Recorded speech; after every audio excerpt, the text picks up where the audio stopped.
Hey, Dr. Fred here. I want to talk to you about not wasting your summer. So, summer is an interesting time. I remember as a child, I was probably late elementary, like sixth grade. I'm guessing I was around 12 or something. And so I'm through with school, and I went to public school, obviously. And I got home. And I went and laid on the back patio furniture. We had cushions, lounge chair, and different chairs. And so I just was getting some sun, soaking up some sun, the Alabama sun.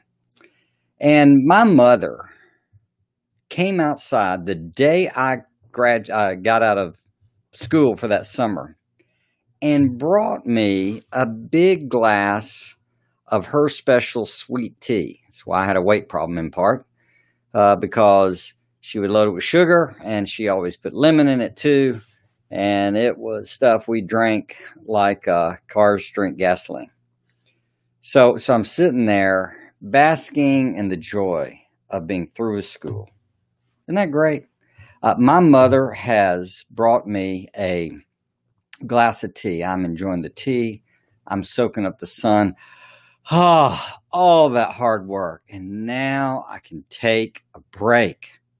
And so I did. I took a full break. And I'm sure that evening I ate well and I watched TV and I didn't do any homework. And it was glorious. I crawled into bed, went off to sleep, to have a nice, delightful sleep late in the day until Mother at 7 o'clock woke me up. And the next thing I knew, I was given a toothbrush and Comet or Ajax, a scrubbing thing. And her and Dad's bathroom, which had little tiles, tile floor, like little tiles. And I was introduced to the idea of not being idle in the summer. And so I had to scrub all those tiles, clean them up, make that floor shine. I think Mom had some of that, an idle mind is a devil's workshop or something going on, but I learned a lesson, or at least I got exposed to it, whether I learned it clearly, to not waste the summer. She wasn't going to let me. So as we think about this, homeschooling can do that too, as we come through all kinds of things this spring, they keep happening towards the summer. But in that context, it would be easy to go, and take a break.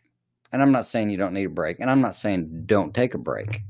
I'm saying don't waste the summer. Now, the way we homeschooled our 5 kids, we did school year round. So summer had some vacation break in it. Even on vacation, we read and did some things. So learning and homeschool for us was a year-round thing. And if it is for you, that's great. Nothing I say here will contradict that. Use this too.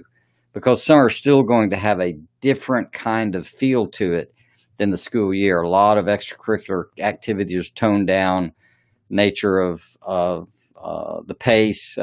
Friends, families are traveling, they're on vacation. So things tend to slow down the summer anyway. All this going back to our agrarian roots as a country where kids need to go home and work in the summer, work on the farm, work to grow what we needed, to survive. So that tradition is kind of kept on with education. And as a result, I think it really honestly hinders us a little bit, but that's another story.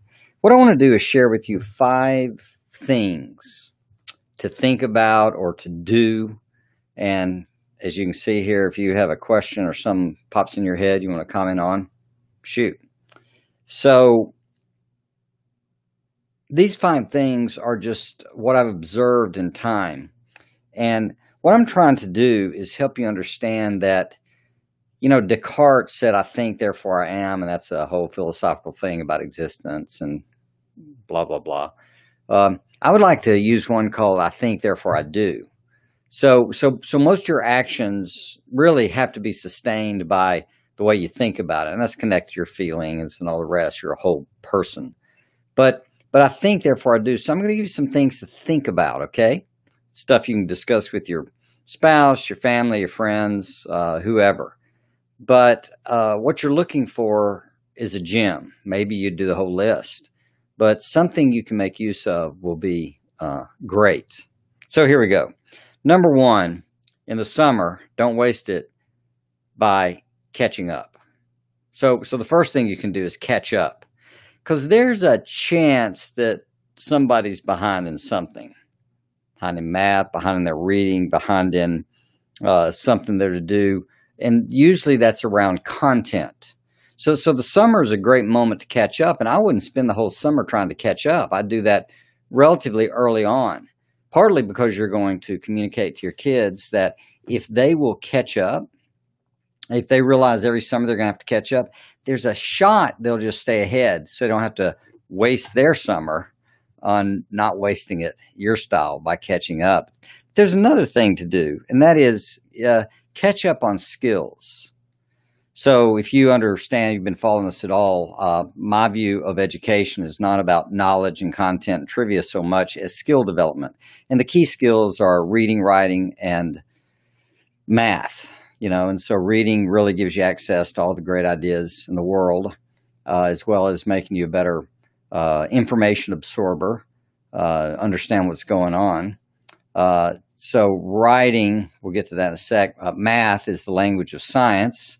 It teaches things like absolutes and right and wrong, and it teaches you the literal language for all the STEM type courses, the sciences. And then writing, the harder of all of these, because you're making so many decisions every page. So writing is unique because in order to write, you have to think to write. But when you write, you think with more clarity. So it may be a great moment even to catch up on those skills. If they're behind in something in their writing, it could be as simple as some spelling stuff. Maybe we catch up or develop the skill rather of spelling better. Or we develop the skill of being able to come up with what to write about, or we just write. It's just part of our skill development over the summer. Because what you'll find is you'll tend to lose things. This is, in math, for example, one of the challenges is if you take an entire summer off, they spend the first quarter or semester of the year just reviewing the previous year to catch everybody back up. So realize that there's a skill development. There may be other kind of skills you want to work on, but I'm thinking of academic type skills that sustain their homeschooling in particular. So number one is catch up. Number two, prepare. So we're catching up from last year, and now we're going to prepare for this coming year. So preparation. All right, preparation, this kind of goes back to the Boy Scouts, be prepared. Or, the big theme from Baden-Powell, to be prepared. He was asked for what? He said, for any old thing. And so what you're trying to do is think about, in particular for school next year, what do you need to do to prepare? Now, some of it may be finding curriculum. Some of it may be shaping things together in your home. Sometimes, we got to redesign a schoolroom or something to meet the growing needs, etc. So all those prep things are great too. But I'd say the main thing you're wanting to prepare is how you organize the school. That's why we've done this course on how to homeschool in 30 minutes a day. Jody and I, literally after we taught the kids to read, meaning Jody taught the kids to read, we basically organized our world in such a way that about 30 minutes of our time together, Jody and I, we would do certain things. It would set in motion, and we'd be around the kids. We model and keep them on course, but we weren't spending much time on school because we were turning them into independent learners. We were teaching them to teach themselves, kind of from mommy taught to self-taught. So that 30 minutes a day game was understanding about systems and processes. And so we set up a game plan, wrote many of them down that the kids could just understand.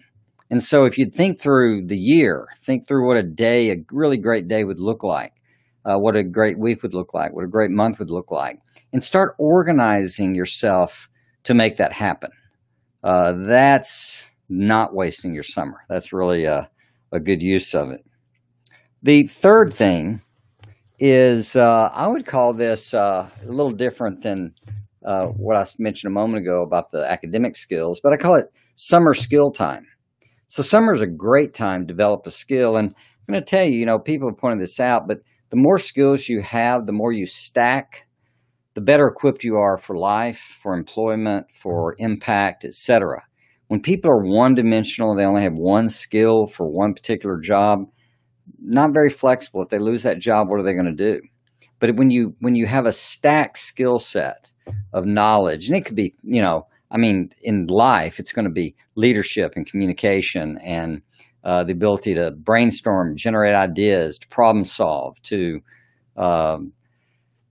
communicate, to work well with people, et cetera, et cetera. All those things are fine if you want to work on those skills too. But I'm thinking of things. What I've written down here are things like, well, sadly, sorry to give you the back of my head, are things like,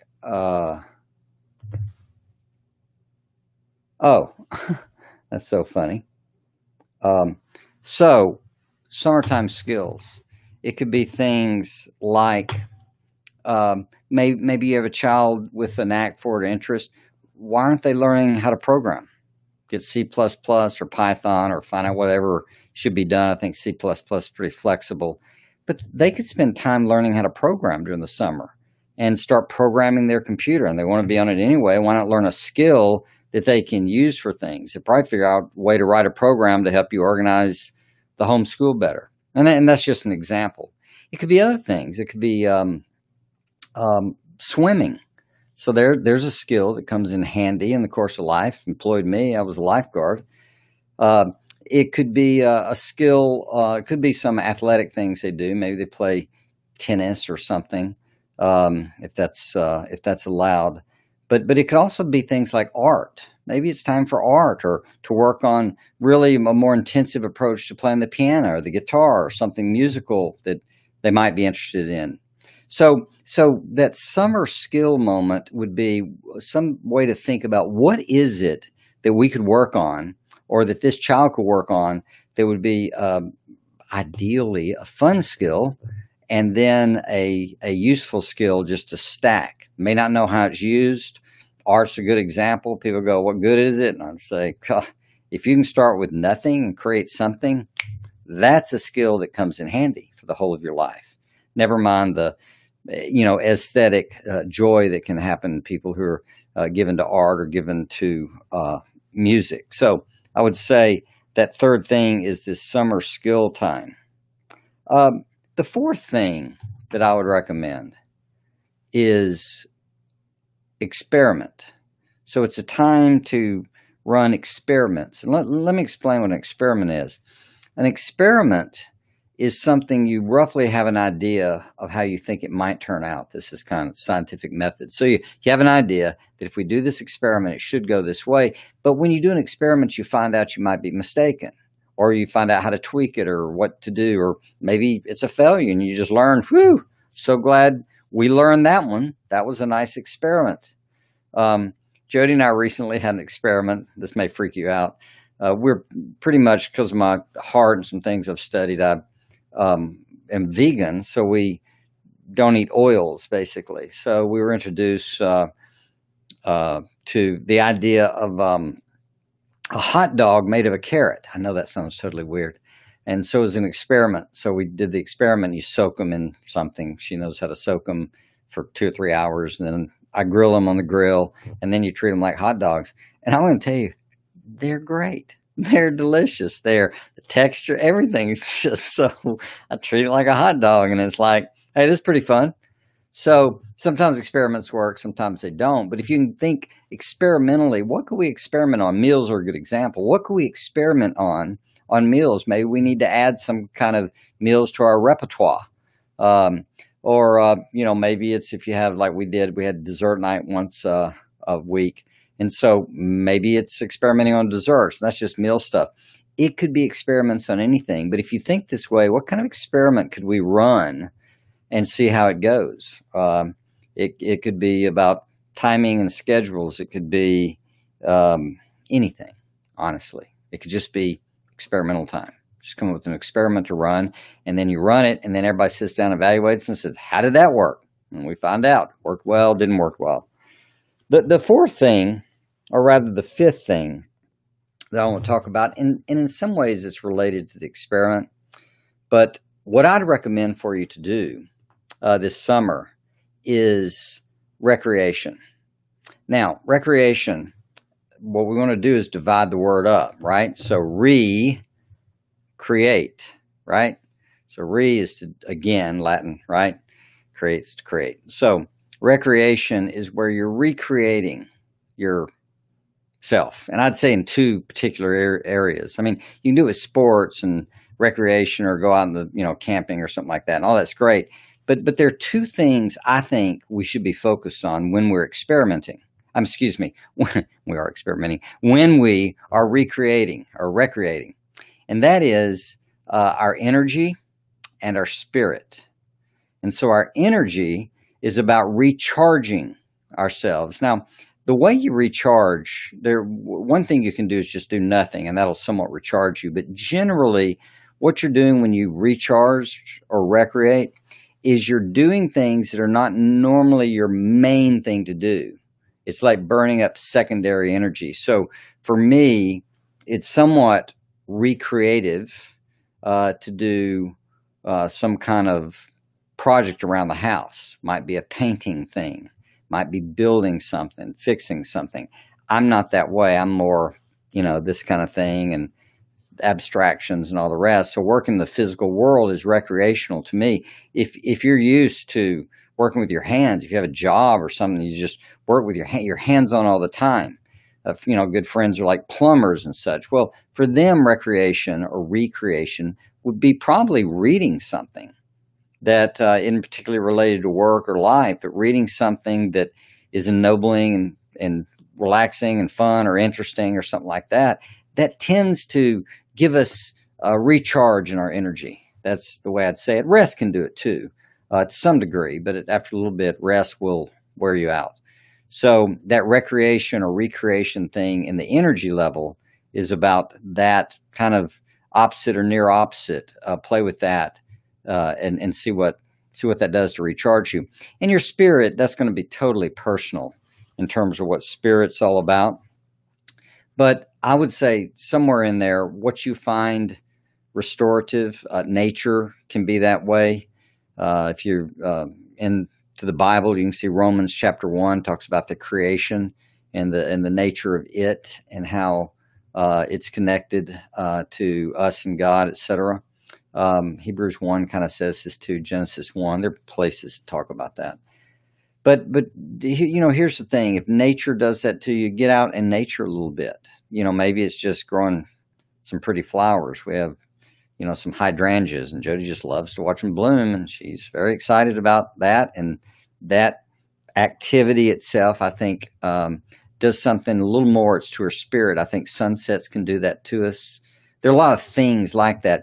Obviously, spiritual things can do that. So a good book about spiritual stuff you're interested in might be useful. Making sure you go to a class or if we start getting to connect or whatever, but ways in which things that feed your spirit, it's a little different than energy. It's usually meaningful and it's usually purposeful.